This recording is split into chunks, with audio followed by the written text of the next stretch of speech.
হযরত আবু দারদা রাদিয়াল্লাহু তাআলা আনহু একবার দৌড়ে এসে বলতেছে, কিয়ামত হয়ে গেছে, কিয়ামত হয়ে গেছে।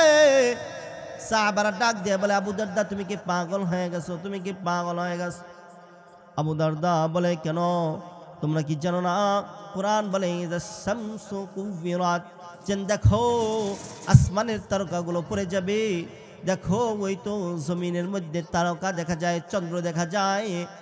সাহাবারা বলে, আরে আবু দারদা আসমানের দিকে তাকায় দেখো, আসমানের তারকা তো আসমানে রয়েছে, এটা তো আসমানের তারকা নয়, এটা হলো পয়গম্বর সাল্লাল্লাহু আলাইহি ওয়াসাল্লাম। বলেন না সুবহানাল্লাহ।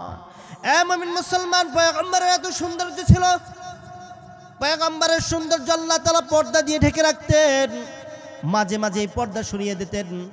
আর যখন এই সৌন্দর্য সাহাবীরা কোনো মানুষ দেখতো, অজ্ঞান হয়ে মাঠের মধ্যে পড়ে যেত। এতটা সৌন্দর্য থাকার পরও পয়গম্বর কোনো অহংকার দেখায় নাই, বরং পয়গম্বর সবচেয়ে বেশি তার ভিতরে নমনীয়তা সবচেয়ে বেশি ছিল। মুমিন মুসলমান, ক্ষমতার অহংকার দেখাই আমরা, কত বেশি আমাদের ক্ষমতা হয়ে গেছে। ক্ষমতা, কতটা ক্ষমতা, সামান্য মেম্বার চেয়ারম্যানের লোক হইয়া ক্ষমতা দেখাই। আমার কথা মেম্বার শুনে, চেয়ারম্যান শুনে, এমপি শুনে, মন্ত্রী শুনে, আমার কথা রাষ্ট্রপতি শুনে, প্রশাসন শুনে। কিন্তু পয়গম্বর এমন একজন ছিল যার কথা কোনো মেম্বার না, কোনো চেয়ারম্যান না, কোনো রাষ্ট্রপতি না, বরং পুরো পৃথিবী নয়, পুরো জগতের সৃষ্টিকর্তা আল্লাহ তাআলা যার কথা শুনতেন। বলেন না সুবহানাল্লাহ।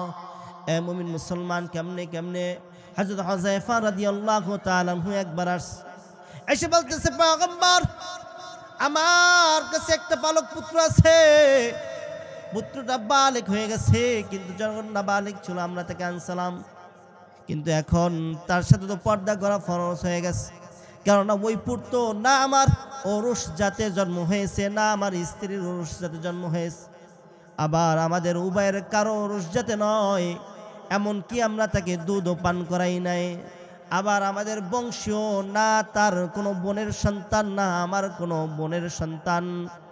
ও আল্লাহর রাসূল, আপনার কাছে সমাধান চাই, তার সাথে তো দেখা দেওয়া না যায়, কিভাবে তার সাথে আমরা দেখা দিই? পয়গম্বর পুরা কথা শোনার পর দেখতেছে হুযায়ফার মনের মধ্যে কষ্ট, হুযায়ফার মনের মধ্যে অনেক বেদনা রয়েছে। এবার পয়গম্বর নসিহত করে, হুযায়ফা শোনো, বাড়িতে যাও, আর যে তোমার স্ত্রীর স্থান থেকে থেকে 1 কাপ দুধ পান করাইয়া দাও, যখন দুধ পান করাইবে তখন তো দুধ সন্তান হয়ে যাবে।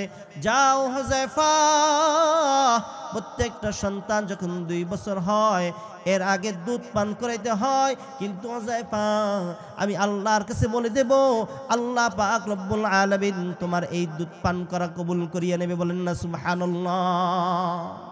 আল্লাহ রাসূল সাল্লাল্লাহু আলাইহি সাল্লাম কতটা ক্ষমতার মালিক ছিল, 15 বছর হয়ে গেছে, বালেগ হয়ে গেছে, যেখানে 2 বছর আগে দুধ পান করাইতে হবে তাহলে দেখা করা জায়েজ, সেখানে আল্লাহ রাসূল বলতেছেন আমি বলে দেব, যাও তুমি বাড়িতে যাও, আল্লাহ আমার কথা শুনে নেবে। আরে মুমিন মুসলমান, ক্ষমতার অহংকার দেখালে তো পয়গম্বর দেখাবে। আর এক সাহাবী এসে বলতেছে, ইয়া রাসূলুল্লাহ, আমি তো কুরবানি দিয়ে ফেলাইছি, কুরবানি দেওয়া শেষ। পয়গম্বর বলে, নামাজ তো এখন পর্যন্ত হয় নাই, কিভাবে তুমি কুরবানি দাও? যদি নামাজ না হয়, নামাজের আগে কুরবানি দিলে তো কুরবানি হয় না। এবার সাহাবী বলে, পয়গম্বর কি করব? সাহাবীকে এবার পয়গম্বর বলে, আর একটা কুরবানি দিতে হবে, ঘরে কি আরো কিছু আছে নাকি? সাহাবী বলে, না, আর কোনো উপযুক্ত কিছুই নাই। বলে, তাহলে কি আছে? ছোট্ট একটা ছাগলের বাচ্চা আছে, যার বয়স এখন পর্যন্ত 1 বছর হয় না। এরে বান্দা মুমিন মুসলমান, আল্লাহ রাসূল বলতেছে, সাহাবী যাও যাও ঘরে যাও, আর ওই ছাগলের বাচ্চাটা নিয়ে আসো, আমি আল্লাহর কাছে বলে দেব, পুরো দুনিয়ার নিয়ম হবে 1 বছরের আগে যদি কুরবানি দেয় ওই ছাগলের কুরবানি হবে না। কিন্তু আমি তোমাকে বলে দিলাম, আল্লাহর কাছে আমি বলিয়া দেব, 1 বছর তোমার ছাগলের জন্য হওয়া লাগবে না, আমি আল্লাহর কাছে বলে তোমার জন্য নিয়মটা পাল্টে দেব। বলেন না সুবহানাল্লাহ। কতটা ক্ষমতার মালিক ছিল। মুমিন মুসলমান ভালো করে বুঝিয়ে লন, আমরা অহংকার দেখাই, আমলের অহংকার দেখাই। আমরা অহংকার দেখাইলে সৌন্দর্যের অহংকার দেখাই, আমরা অহংকার দেখাইলে আমরা ক্ষমতার অহংকার দেখাই, আবার কখনো কখনো সার্টিফিকেটের অহংকার দেখাই, ইলমের অহংকার দেখাই, জ্ঞানের অহংকার দেখাই। মনে করি আমি বড় জ্ঞানী, আমি বড় ইলমওয়ালা। কিন্তু আল্লাহ পাক রব্বুল আলামিন বলেন, উতিতুল ইলমা আউয়ালিন আল আখিরিন। এ পয়গম্বর, পয়গম্বরকে আল্লাহ পাক রব্বুল আলামিন জানায় দেয়, পয়গম্বর আপনাকে আমি কি পরিমাণ ইলম দিছি আপনি জানেননি? পয়গম্বর আবার উম্মতকে জানায় দেয়, আল্লাহ পাক রব্বুল আলামিন আমাকে যত জ্ঞানের শুরু আছে আর যত জ্ঞানের শেষ আছে সব কিছুর ইলম আল্লাহ তাআলা আমাকে দান করছেন। বলেন না সুবহানাল্লাহ। মান তাওয়াযা লিল্লাহ রাফাহুল্লাহ। এর মুমিন মুসলমান, বিনয় অর্জন করো, নত হও, আল্লাহ পাক রব্বুল আলামিন তোমাকে আমাকে সবাইকে উচ্চ স্থানে উঠাইয়া দেবে।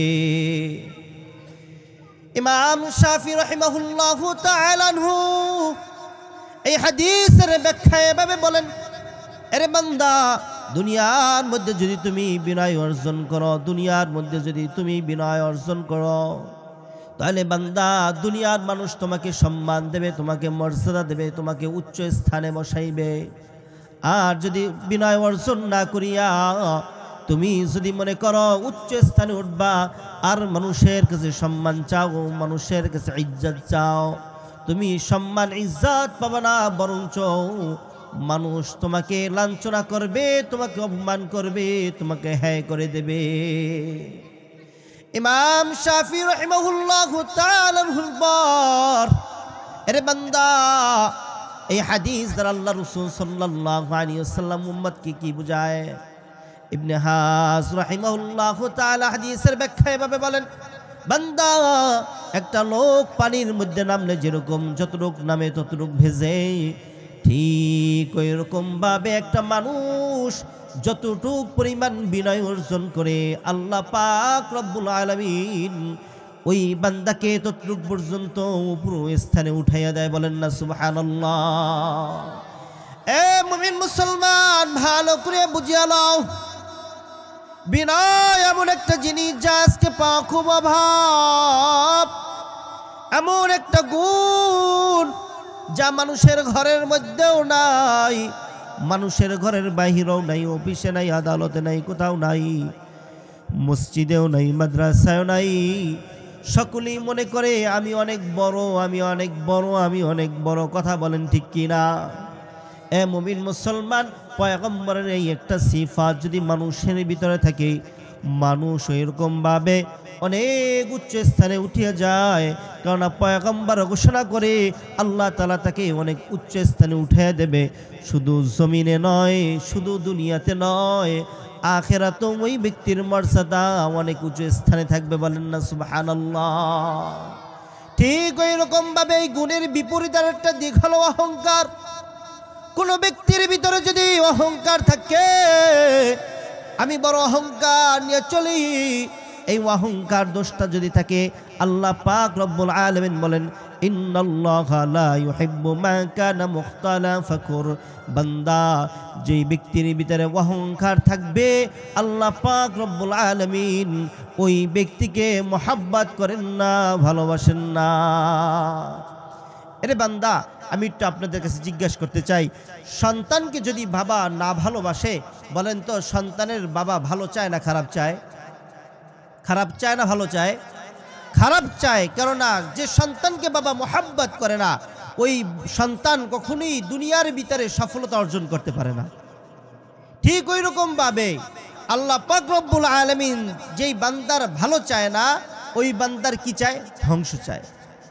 এ মুমিন মুসলমান, ভালো করিয়া বুঝিয়া লন, আল্লাহ পাক রব্বুল আলামিন বলেন, ইন্নাল্লাহা লা ইউহিব্বু মা কানা মুখতালা ফাকুর।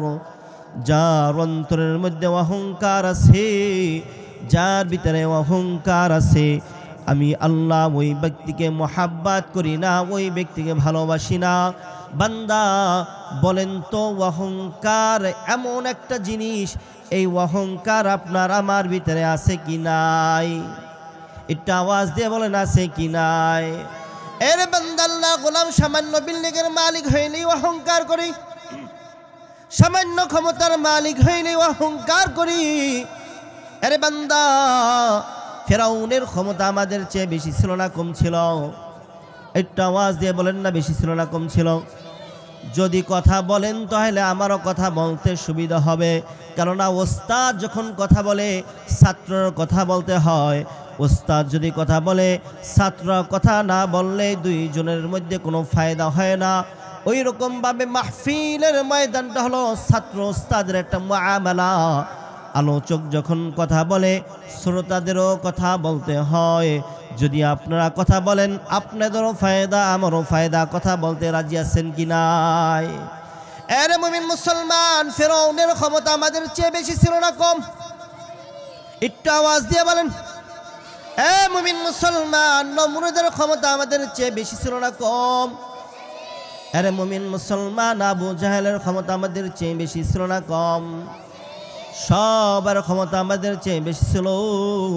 কারুনের ক্ষমতাও আমাদের চেয়ে বেশি ছিল, সম্পদ ছিল, সব কিছু ছিল। কিন্তু আল্লাহ পাক রব্বুল আলামিন ফিরাউনকে ক্ষমতা দিয়া, ফিরাউনকে বাদশাহিত্ব দিয়া পরীক্ষা করছে। ফিরাউন বাদশাহিত্ব পাওয়ার পর আল্লাহ বলে দাবি করছে আমি রব, আমি রব।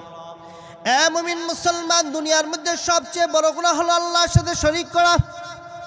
আল্লাহর সাথে দ্বিতীয় আর একজন ব্যক্তিকে যদি শরীক করে, এর চেয়ে কোনো বড় গুনাহ নাই। আর যদি কোনো ব্যক্তি আল্লাহর সাথে অন্য একজনকে শরীক না করে আল্লাহই দাবি করে বসে, তাহলে অহংকারের কতটা চূড়ান্ত পর্যায়ে পৌঁছিয়া যায়। ফিরআউনের হালত ছিল ঠিক ওই রকম। মুসা পয়গম্বর এসে তাকে দাওয়াত দিয়েছে, ফিরআউন ইসলাম কবুল করো, তুমি প্রভু নয় প্রভুকে। একটু আওয়াজ দিয়ে বলেন, একটু মোহাব্বতের সাথে একটু জোরে আওয়াজ দিয়ে বলেন আল্লাহ। এ মুমিন মুসলমান, কিন্তু ফিরআউন মানে নাই। ফিরআউন দেখতেছে যদি আল্লাহ বলে দাবি করে বাদশাহিত্ব ছুটে যাবে। যত লোক তাকে আল্লাহ বলে মানে, যত লোক তাকে প্রভু বলে মানে, সব তার ইতাআত ছেড়ে দেবে। এবার সে অহংকার করে বসে। এরে বান্দা, ওই রকম নমরুদকেও আল্লাহ পাক রব্বুল আলামিন ক্ষমতা দেওয়ার পর নমরুদ ক্ষমতা পেয়ে অহংকার করে বসে, নমরুদ অহংকার করে বসে খোদা দাবি করে। এরে বান্দা, ইব্রাহিম আলাইহিস সালাতু ওয়াস সালাম নমরুদকেও দাওয়াত দেয়, না না না, নমরুদ তার দাওয়াত কবুল করে না। ঠিক ওই রকম ভাবে আপনি যদি তাকিয়ে দেখেন, মক্কার কুরাইশদের কাছে যখন কোরআন নাজিল হয়, মক্কার কুরাইশের ভিতরে আবু জাহেল, উতবা সাহেবা পর্যন্ত কোরআন মানতে চায় না। আল্লাহ বলে ওরা এই কথা এভাবে বলে, আল্লাহ ওই কথা এভাবে নকল করে বলে যে তারা বলে কেন এই মুহাম্মাদের উপর কোরআন নাজিল হইল, আমাদের অন্য কারো উপর কোরআন কেন নাজিল হইল না? এ মুমিন মুসলমান, আবু জাহেলের অবস্থা ঠিক এমন ছিল, নমরুদের অবস্থাও ঠিক এমন ছিল, কারণ তাদের অবস্থাও ঠিক এমন ছিল। কুরাইশদের ভিতরে বড় বড় নেতারা যারা ঈমান আনতে পারে নাই, ঈমান আনে নাই শুধুমাত্র অহংকারের কারণে। যদি ঈমান আনি বাদশাহিত্ব থাকবে না, যদি ঈমান আনি নেতাগিরি চলে যাবে। শুধু এই একটা মাত্র কারণে অহংকার করিয়া কোরআন মানে নাই, হাদিস মানে নাই, পয়গম্বরের পথে চলে নাই। বান্দা, এর মূল কারণ আপনি যদি তাকান আদম আলাইহিস সালাতু ওয়াস সালামের ইতিহাসের দিকে তাকায়া দেখেন, কেমনে আদম আলাইহিস সালাতু ওয়াস সালামের ইতিহাস থেকে এই কথা বুঝবো যে আল্লাহ পাক রব্বুল আলামিন প্রথম যখন মানুষদেরকে বানায় তখন সব ফেরেশতাদের সাথে পরামর্শ করছেন। পরামর্শ করার পরে ফেরেশতারা বলছে, আল্লাহ এই যে মানুষদেরকে বানাইবেন তারা তো দুনিয়ার ভিতরে ফিতনা ফাসাদ সৃষ্টি করবে। তখন ফেরেশতারা এই কথা বলার পর আল্লাহ পাক রব্বুল আলামিন বলছেন, তোমরা কি আমার চেয়ে বেশি বোঝো? আমি এমন কিছু বানাবো যারা তোমাদের চেয়েও আমার কাছে বেশি মহাব্বতের হবে। বলেন সুবহানাল্লাহ। বানানো হয়ে গেছে, সব ফেরেশতারা সিজদা দেয়, একজন লোক সিজদা দেয় না। ওনার নাম কি? একটু আওয়াজ দিয়ে বলে, ওনার নাম শয়তান, ইবলিস। সেই শয়তান সে সিজদা দেয় না। জিজ্ঞাসা করা হলো, তুমি কেন সিজদা দেবে না? উনি বলতেছে, কে আজ দাঁড় করাইছে? বলে, আমি হলাম আগুনের তৈরি আর এটা হলো মাটির তৈরি, আমি কেন এটাকে সিজদা দেব? এই জন্যই এই অহংকারকে বলা হয় যে সব গুনাহের মা, উম্মুল আমরাস। যেন অহংকার সমস্ত গুনাহের মা, এই জন্য বলা হয় যে শয়তান ও অহংকারের কারণে, যে শয়তানের কথা বলা হয়, পৃথিবীর এমন কোনো জায়গা নাই যে জমিনের শয়তান সেখানে সিজদা দেয় না, ইবাদত করে নাই। অথচ শয়তান অহংকারের কাছে হেরে গেছে। শয়তান যখন এই অহংকার করে, তখন আল্লাহ পাক রব্বুল আলামিন তাকে জান্নাত থেকে বের করে দেয়। তাকে আল্লাহ পাক রব্বুল আলামিন আজীবন শত্রুতার খাতায় নাম উঠিয়ে দেয়। শয়তান সে আল্লাহর কাছে অহংকারের কারণে চ্যালেঞ্জ করে, যে আপনার হেদায়েতের পথে আমি বাধা হয়ে দাঁড়াবো। কোরআনের আয়াত, সে বলে যে আমি আপনার হেদায়েতের পথে বাধা হয়ে দাঁড়াবো, মানুষের সামনে যেয়ে দাঁড়াবো, পিছনে যেয়ে দাঁড়াবো, ডাইনে যেয়ে দাঁড়াবো, বামে যেয়ে দাঁড়াবো, সে কোশ্চিন কালো আপনি তাদেরকে কৃতজ্ঞশীল ব্যক্তিদের ভিতর থেকে পাবেন না। এটা ছিল শয়তানের অবস্থা। কেন এই অবস্থা হয়েছে? শয়তান শুধু একটা পয়েন্ট আটকে গেছে, অহংকারের কারণে। আরে মুমিন মুসলমান ভালো করে বুঝিয়ে আলান, শয়তান যেখানে অহংকারের কারণে আটকে যায়, সেখানে আপনার আমার অবস্থা কেমন হবে? মুমিন মুসলমান এ কথাই আল্লাহ পাক রব্বুল আলামিন বলেন, ইন্নাল্লাহা লা ইউহিব্বু মান কানা মুখতালান ফাখুর। এ মুমিন মুসলমান, যদি অহংকার করো, আল্লাহ বলেন আমি ওই অহংকারকারীকে ভালোবাসি না। কিরকম ভালোবাসেন না? ফেরাউনের দিকে তাকায়া দেখেন, কারুনের দিকে তাকায়া দেখেন, হামানের দিকে তাকায়া দেখেন, আবু জাহেলের দিকে তাকায়া দেখেন। আল্লাহ পাক রব্বুল আলামিন তাদেরকে এমনভাবে ধ্বংস করছে। আল্লাহ পাক রব্বুল আলামিন তাদের ইতিহাস, দুনিয়ার ইতিহাসের খাতায় এমনভাবে লিখে রাখছে, কিয়ামত পর্যন্ত আনেওয়ালা উম্মাত তাদেরকে নিয়ে স্মরণ করবে। এ মুমিন মুসলমান ভালো করে বুঝে আলান, অহংকার এমন একটা ব্যাধি, এই অহংকার মানুষের মধ্যে থাকার কারণে মানুষ নামাজও পড়ে না, মানুষ ইবাদত বন্দেগীর মধ্যে ঢোকে না, মানুষ কখনো মসজিদে যায় না। বলে আমি কেনই বা মসজিদে যাব, ঘরে বসেও নামাজ আদায় করে না। কথা বলেন ঠিক কিনা? মানুষ কিভাবে অহংকার করে একটু উদাহরণ দিলে বুঝবেন। বান্দা কখনো কখনো মানুষ সৌন্দর্যের কারণে অহংকার করে, বান্দা মানুষ কখনো কখনো নিজের সার্টিফিকেট, নিজের ইলমের কারণে অহংকার করে। কেমন সৌন্দর্য, নিজের ভাই বোন পর্যন্ত নিজেদের ভিতরে অহংকার করে বসে। নিজের ভাই বোন তারা পর্যন্ত অহংকার করে। কেমনে অহংকার করে? বড় বোন ছোট বোনকে বলে তুমি বেশি সুন্দর নয়, তাই তোমার সাথে আমি একসাথে রাস্তাঘাটে হাঁটতে পারবো না। আবার ছোট বোন কখনো বলে তোমায় দেখতে ভালো দেখায় না, তুমি বেটু, এই জন্য তোমার সাথে একসাথে চলবো না, তোমাকে ভালো জামাই নেবে না, আমাকে ভালো জায়গায় বিয়ে হবে। আবার কখনো কখনো সার্টিফিকেটের কারণে মানুষ অহংকার করে। মানুষ বলে আমার অনেক বড় সার্টিফিকেট আছে, অনেক বড় ইলম আছে, অনেক বড় জ্ঞান আছে, এই কারণে সার্টিফিকেটের অহংকার দেখাইয়া কখনো কখনো মানুষ নিজের ছোটকালের আপন দোস্ত, যার সাথে ছোটকালে একসাথে খেলাধুলা করছে, ওই খেলাধুলার সাথে কেউ পর্যন্ত অহংকার করে বসে। কথা বলেন ঠিক কিনা? এ মুমিন মুসলমান ভালো করে বুঝিয়ে আলান, মাঝে মাঝে আবার আমলের কারণে অহংকার করে বসে। অনেক আমলওয়ালা, কতটা আমলওয়ালা, এর বান্দা মাত্র মসজিদে আসা শুরু করে দিয়েছে, ফজরের নামাজ কেবল এক ওয়াক্ত পড়ে জামাতে, বাকি 4 ওয়াক্ত পড়ার কোনো খবর নাই, সেও মাঝে মাঝে অহংকার করে। এরে বান্দা, মাঝে মাঝে এক ওয়াক্ত নামাজ জামাতে পড়িয়াই মাঝে মাঝে এমন অহংকার করে মসজিদের বড় নেতা হয়ে গেছে। মসজিদে আসিয়া বড় গলায় কথা বলে, মসজিদে আসিয়া মাঝে মাঝে ইমাম সাহেবকেও ধমকায়, মাঝে মাঝে মাহফিলে 10,000 20,000 টাকা দিয়া বড় দানশীলের অহংকার দেখায়, বলে আমি বড় দানশীল। মাহফিলে এসেও বক্তা সাহেবকে পর্যন্ত ছোট করতে দ্বিধাবোধ করে না। কথা বলেন না ঠিক কিনা?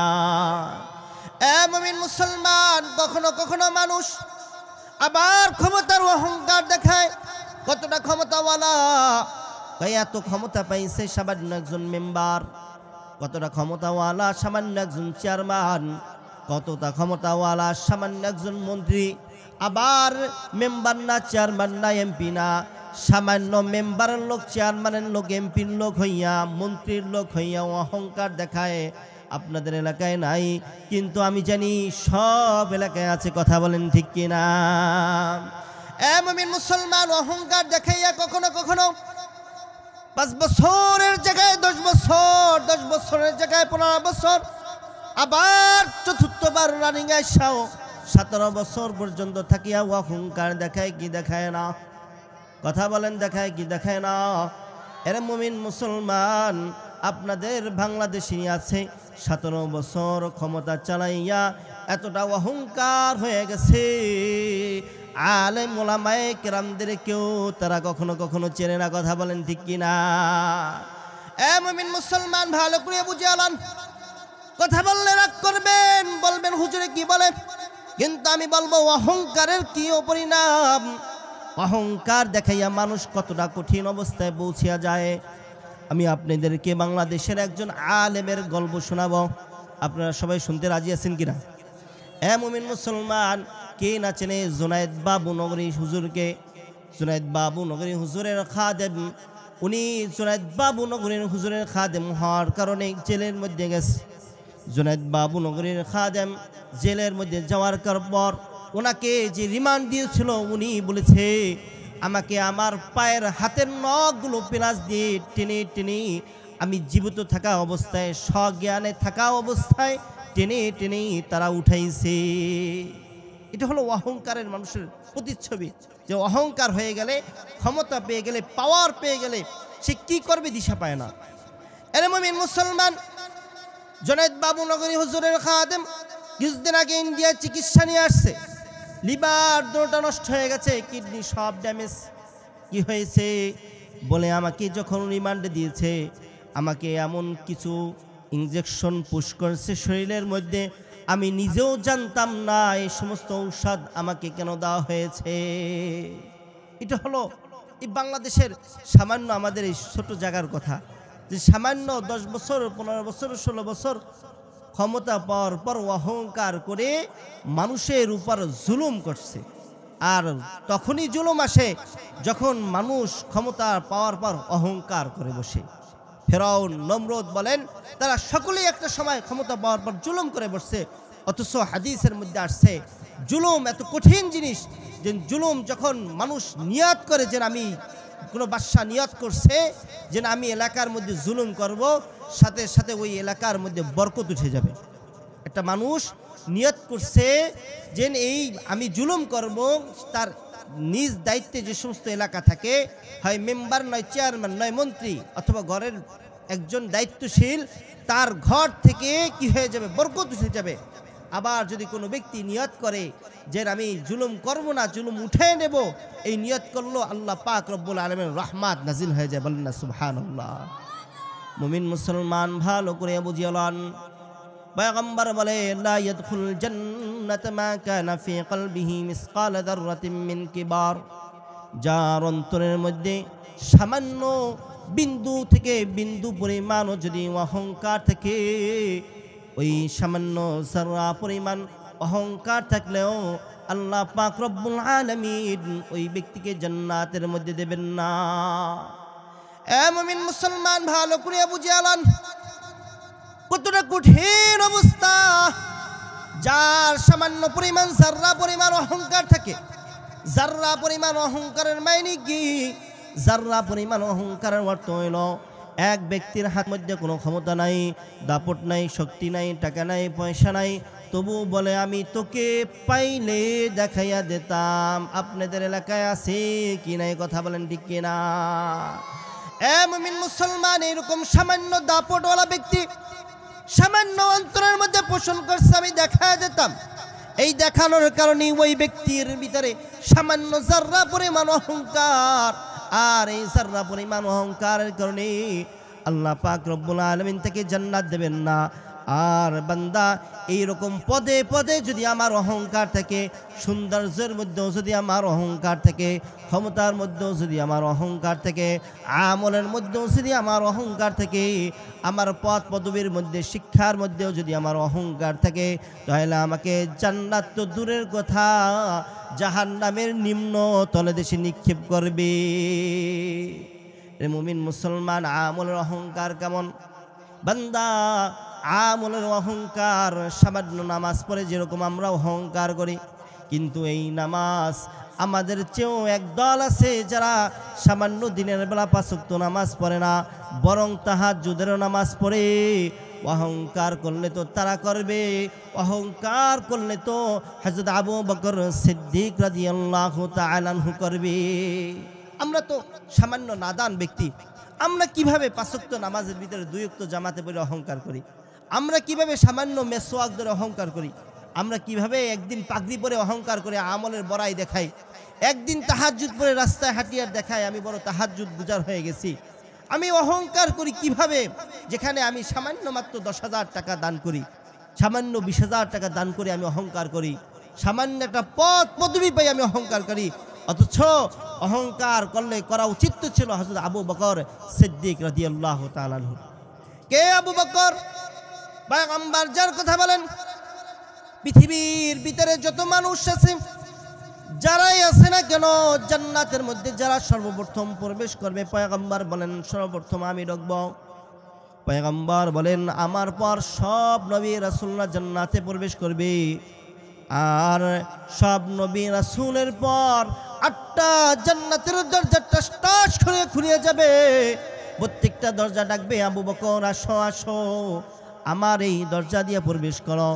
আবু বকর কে? আবু বকর পয়গম্বর বলে আমরের সারা জীবনের আমল যদি এক পাল্লায় রাখা হয়, আর আবু বকর সিদ্দিক রাদিয়াল্লাহু তাআলা আনহুর যদি আমল, এক রাত্রের আমল যদি আর এক পাল্লায় রাখা হয়, হযরত ওমর রাদিয়াল্লাহু তাআলা আনহুর সারা জীবনের আমলের তুলনায় হযরত আবু বকর সিদ্দিক রাদিয়াল্লাহু তাআলা আনহুর এক রাত্রের আমলের দাম তার চেয়ে বেশি হয়ে যাবে। বলেন না সুবহানাল্লাহ। আবু বকর কে? আবু বকর কে? পয়গম্বর অসুস্থ থাকাকালীন যার নামাজে দাঁড়িয়ে আবু বকর নামাজ পড়ায়। পয়গম্বর অসুস্থ, নামাজ পড়াতে পারবে না, আবু বকরকে বলে আবু বকর যাও আমার জায়গায় তুমি দাঁড়ায় নামাজ পড়াও। পয়গম্বরের পর খলিফাতুল মুসলিমিন যে আবু বকর, কে পয়গম্বর? যে পয়গম্বর রাহমাতুল লিল আলামিন, ওই রাহমাতুল লিল আলামিনের জায়গায় যে দাঁড়ায় নামাজ পড়ায় আবু বকর। যার ব্যাপারে আল্লাহ রাসূল এটাও সুসংবাদ দেয়, আবু বকর হলো জান্নাতি জান্নাতি জান্নাতি। বলেন না চিৎকার দিয়ে সুবহানাল্লাহ। এ মুমিন মুসলমান, দুনিয়ার মধ্যে 10 জন ব্যক্তিকে আল্লাহ রাসূল সাল্লাল্লাহু আলাইহি ওয়াসাল্লাম জান্নাতের সুসংবাদ দিয়ে যায়। 10 জনের ভিতরে একজন হলো আবু বকর সিদ্দিক রাদিয়াল্লাহু তাআলা। আর সে আবু বকর খলিফাতুল মুসলিমিন হওয়ার পর রাত্রিবেলা রাস্তায় চাদর মোড়া দিয়ে মুখটা ঢেকে হাঁটতেছে। ওমর রাদিয়াল্লাহু তাআলা ডাক দিয়ে বলে, এত গভীর রাত, কে তুমি, কোথায় যাচ্ছ? আবু বকর সিদ্দিক রাদিয়াল্লাহু তাআলা মুখ থেকে চাদরটা সরাইয়া বলে, আমি আবু বকর। হযরত আবু বকরকে হযরত ওমর রাদিয়াল্লাহু তাআলা ডেকে বলে, এত রাত্রিতে আপনি কোথায় যান খলিফাতুল মুসলিমিন?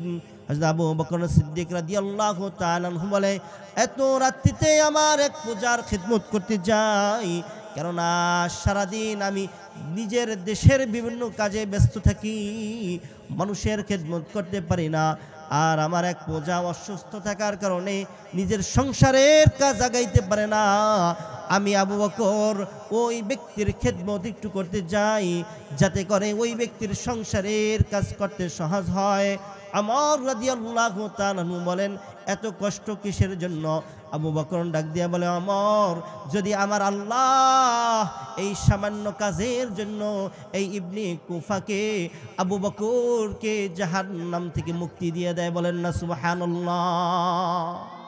আবু বকর এতটা সুসংবাদ প্রাপ্ত, নবীর জায়নামাজে দাঁড়াইয়ে যে নামাজ পড়ছে, যে আবু বকর এত আমলওয়ালা, যাকে বলছে জান্নাতি 10 জন সাহাবীদের ভিতরে, যে আবু বকর আল্লাহর রাসূলের হিজরতের সফর সঙ্গী, এক রাতের ইবাদত হযরত ওমর রাদিয়াল্লাহু তাআলা আনহুর সারা জীবনের ইবাদত, সে আবু বকর কতটা মাটির মানুষ ছিল, কতটা মাটির মানুষ।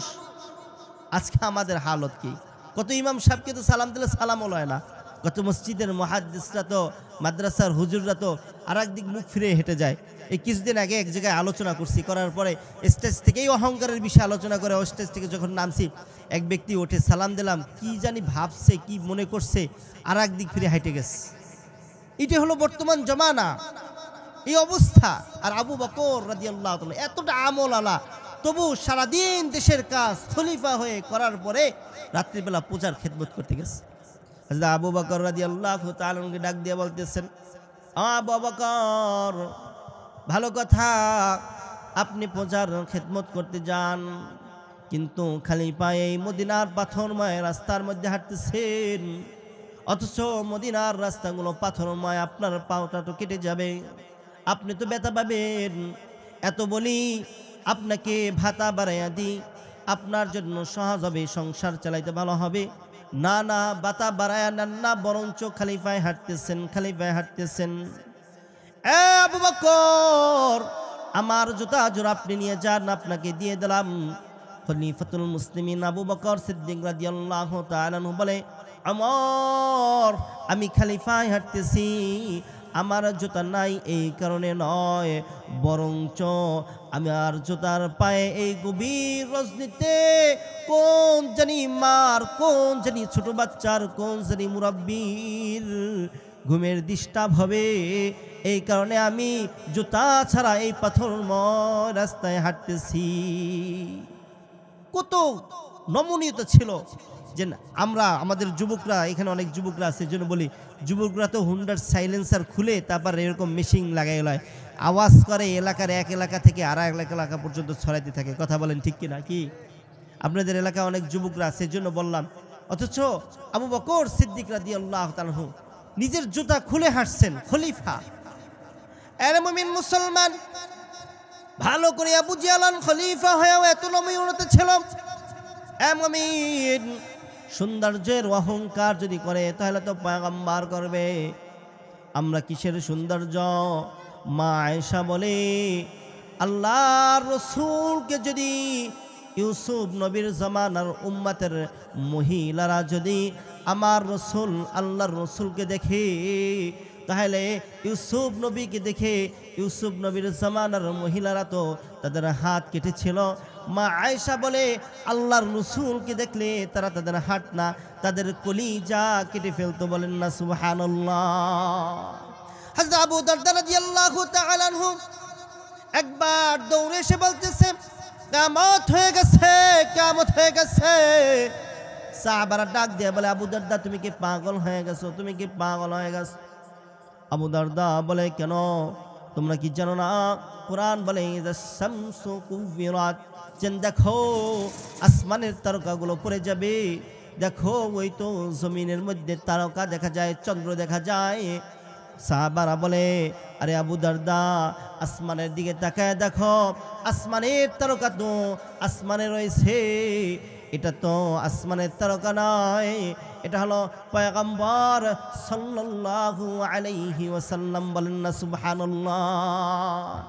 এ মুমিন মুসলমান, পয়গম্বরের এত সৌন্দর্য ছিল, পয়গম্বরের সৌন্দর্য আল্লাহ তাআলা পর্দা দিয়ে ঢেকে রাখতেন, মাঝে মাঝে এই পর্দা সরিয়ে দিতেন।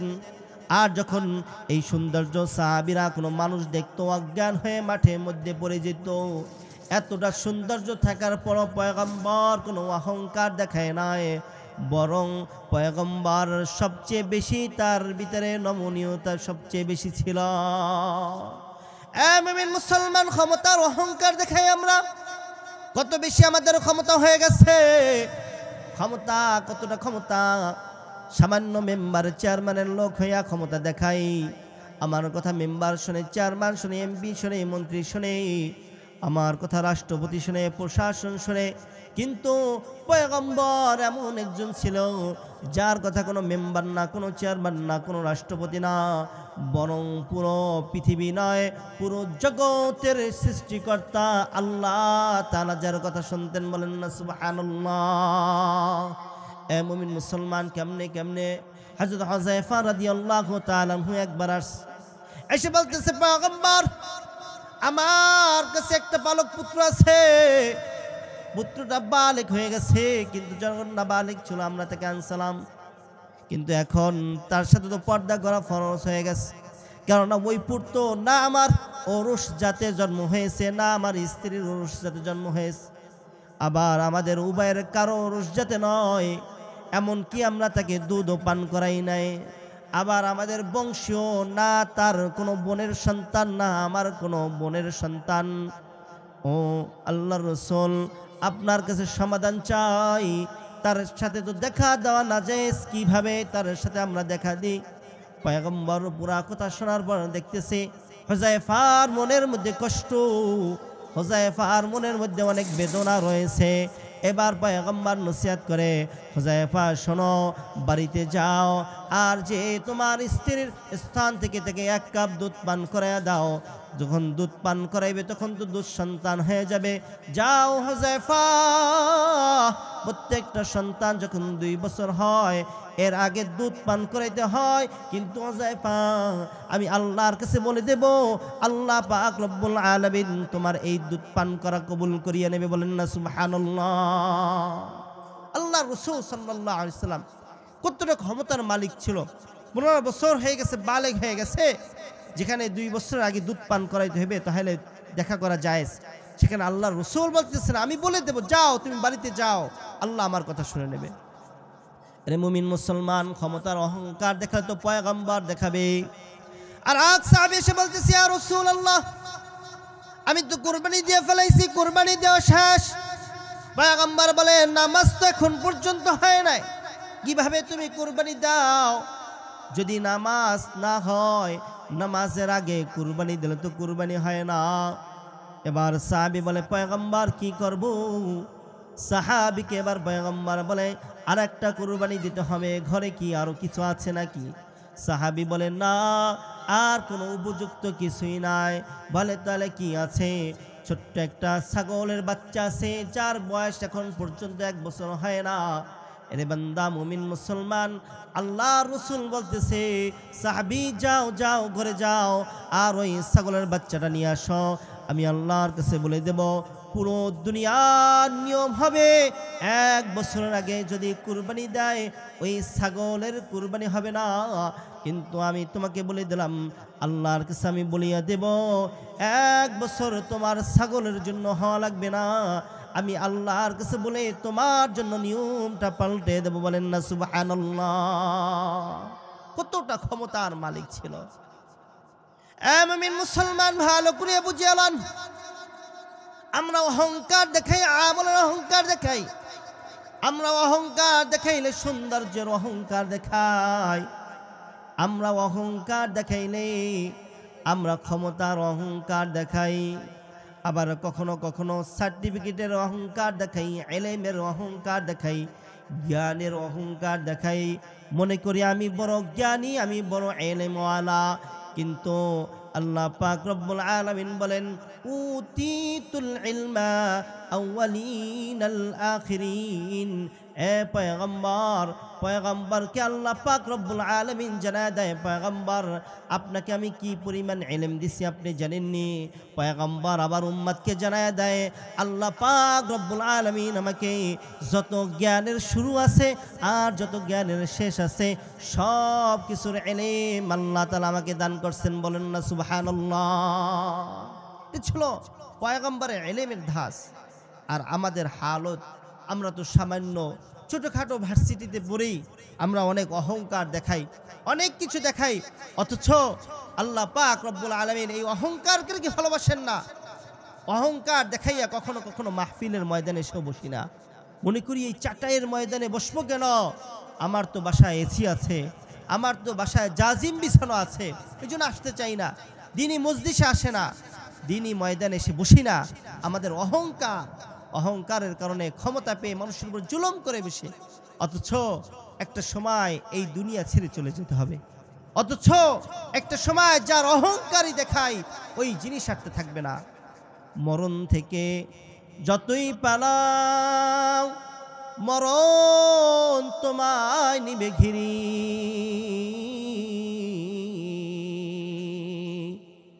যদিও শুধু আকাশ পানে লুকাও সেথায় লাগিয়ে সিঁড়ি, যদিও শুধু আকাশ পানে লুকাও সেথায় লাগিয়ে সিঁড়ি, নদী পথে নৌকা চালাও ওহে মাঝি ভাই, বেলা ডুবার আগে আমি ওপার উঠতে চাই।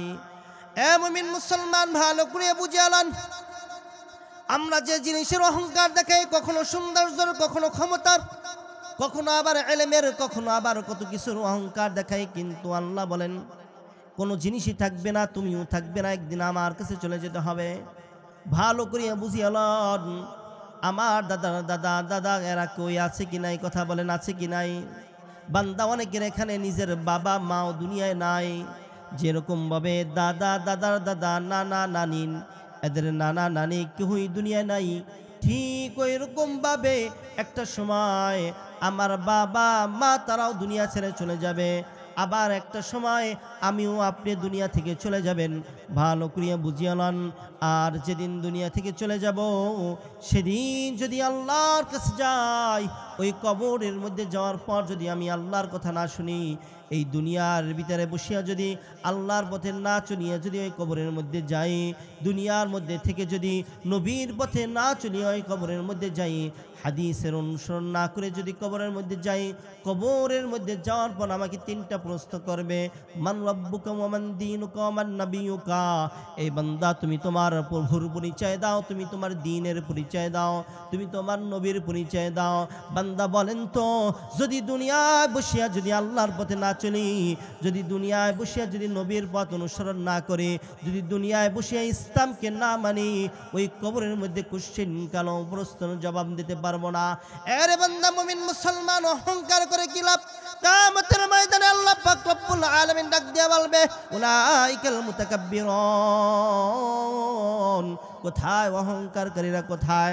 কবরটা আমাকে ডাক দিয়া বলবে, হে বান্দা, কেন আমার কাছে আসছো? আমি হলাম আনা বাইতুল ওয়াহদা, আমি হলাম একাকিত্বের ঘর, আনা বাইতুল গুরুর, আমি হলাম পোকামাকড়ের ঘর। বান্দা আল্লাহর গোলাম, যদি এই দুনিয়ার ভিতরে আমি অহংকার করি, দুনিয়ার মধ্যে সব আমল নামা যদি শেষ করিয়ে নিই, কবরটা আমাকে এত কঠিন আযাব দেবে, এত কঠিন আযাব দেবে। পয়গম্বর বলে, ওই কবরের মধ্যে একটা সাপ আর একটা বিচ্ছু থাকবে, ওই সাপ এবং বিচ্ছুর বিষ এত বেশি হবে, একবার কামড় দিলে 40,000 বছর পর্যন্ত বিষের মধ্যে কাতরাইতে থাকব। এ মুমিন মুসলমান, দুইটা চক্ষু বন্ধ করে একটু ভালো করে খেয়াল করে দেখে, ওই কিয়ামতের ময়দানে যখন আমাকে ডাক দেবে, কোথায় অহংকারকারী, কোথায় উলাইকাল মুতাকাব্বিরুন, আমি মাথা উঁচু করে দাঁড়াইতে না চাইলেও আমার দাঁড়াইতে হইবে। বান্দা, মৃত্যু এমন একটা জিনিস আসবেই আসবে, আর কিয়ামতের ময়দানে হাজির হইতেই হইবে। আমি ভাবছি আমার ক্ষমতা থাকবে, আমি ভাবছি আমার হায়াত থাকবে, আমি ভাবছি আমার সব কিছু থাকবে, আমার টাকা পয়সা বিল্ডিং অর্থ করি সব কিছু থাকবে, তাই অহংকার করিয়া আমি নামাজ পড়তে কখনো আসি না, কখনো আমি সৎ পথে চলি না, কখনো অহংকারের কারণে মানুষের উপরে জুলুম করিনি। কিন্তু ভালো করিয়া বুঝিয়া লন, পয়গম্বররা পর্যন্ত মৃত্যু থেকে বাঁচতে পারে না। আল্লাহর রাসূলের কাছে আজরাইল আলাইহিস সালাতু ওয়াস সালাম এসে বলতেছেন, এ পয়গম্বর, আমি কি ভিতরে আসতে পারি? আমি হলাম আজরাইল, আমি কি ভিতরে আসতে পারি? পয়গম্বর জিবরাইল আলাইহিস সালাতু ওয়াস সালামের দিকে তাকাইয়া বলে, অনুমতি দেব কি? জিবরাইল আলাইহিস সালাতু ওয়াস সালাম বলে, আল্লাহ অপেক্ষা করতেছে। পয়গম্বর যত আপনি এখানে লেট করবেন আল্লাহর সাথে সাক্ষাৎ তত লেট হয়ে যাবে। মুমিন মুসলমান কোন পয়গম্বর মৃত্যু থেকে বাঁচতে পারে না। মুসা পয়গম্বরের দিকে তাকান। মুসা আলাইহিস সালাতু ওয়াস সালামের কাছে আজরাইল আলাইহিস সালাতু ওয়াস সালাম এসে বলতেছে, ও পয়গম্বর, কোনো কথা না বলে তার গায়ে হাত দিয়ে বলছে। যখন গায়ে হাত দিছে, রেওয়ায়াতের মধ্যে আছে মুসা আলাইহিস সালাতু ওয়াস সালাম তাকে একটা থাপ্পড় দিয়ে বসে। আল্লাহর কাছে চলে যায়। আল্লাহ বলে, কেন অনুমতি ছাড়া হাত দিলাম? যা বলো, আপনি যদি চান হায়াত বাড়াইতে পারবেন, আর যদি চান হায়াত এখনই আল্লাহর সাথে সাক্ষাৎ করবেন তাও পারবেন। মুসা নবীর কাছে আসার পর বলতেছে, যদি হায়াত বাড়াতে চান তাও পারবেন, আর যদি চান এই মৃত্যুর মাধ্যমে আল্লাহর সাথে এখনই সাক্ষাৎ করবেন তাও পারবেন। মুসা পয়গম্বর জিজ্ঞাসা করেন, হায়াত বাড়াইলে কতদিন বাড়াবো?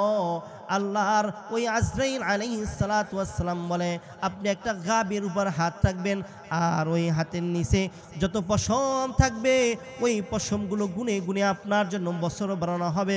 মুসা আলাইহিস সালাতু ওয়াস সালাম জিজ্ঞাসা করে, ও আজরাইল, একদিন না তো একদিন তাহলে আমার মরতে হবে।